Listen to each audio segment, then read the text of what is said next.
It can be hard to look at your parents objectively because it might feel like you're betraying them. But that isn't the motive here. In this book, our mission is not to disrespect or betray your parents, but to finally see them objectively. I hope you'll see that the discussions of emotionally immature parents in this book are informed by a deep understanding of the reasons for their limitations. As you'll see, much of their immature, hurtful behavior is unintentional. By viewing these and other aspects of your parents more dispassionately, you can understand things about yourself and your history that you might not have thought about before. Most signs of emotional immaturity are beyond a person's conscious control, and most emotionally immature parents have no awareness of how they've affected their children. We aren't trying to blame these parents, but to understand why they are the way they are. My hope is that any new insights about your parent you gain from listening to this book will have the result of radically increasing your own self-awareness and emotional freedom. Fortunately, as adults, we have the ability and independence to assess whether our parents can really give us the care and understanding we desire.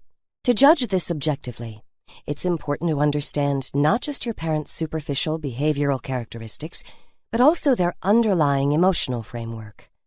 Once you understand these deeper traits and learn what to expect from your parents and how to label their behaviors, you're far less likely to be caught unaware by their limitations. Keep in mind that your thoughts about your parents are private. They may never know what you've gotten from this book, nor do they need to. The goal is for you to gain the self-confidence that comes from knowing the truth of your own story. You aren't betraying your parents by seeing them accurately. Thinking about them objectively can't hurt them, but it can help you.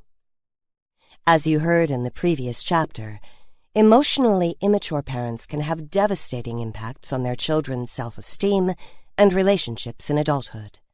The effects can range from mild to severe, depending on the parent's level of immaturity. But the net effect is the same. The children feel emotionally unseen and lonely.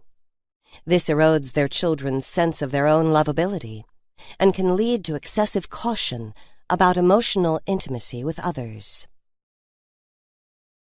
Exercise. Assessing your parents' emotional immaturity. Human emotional immaturity has been studied for a long time.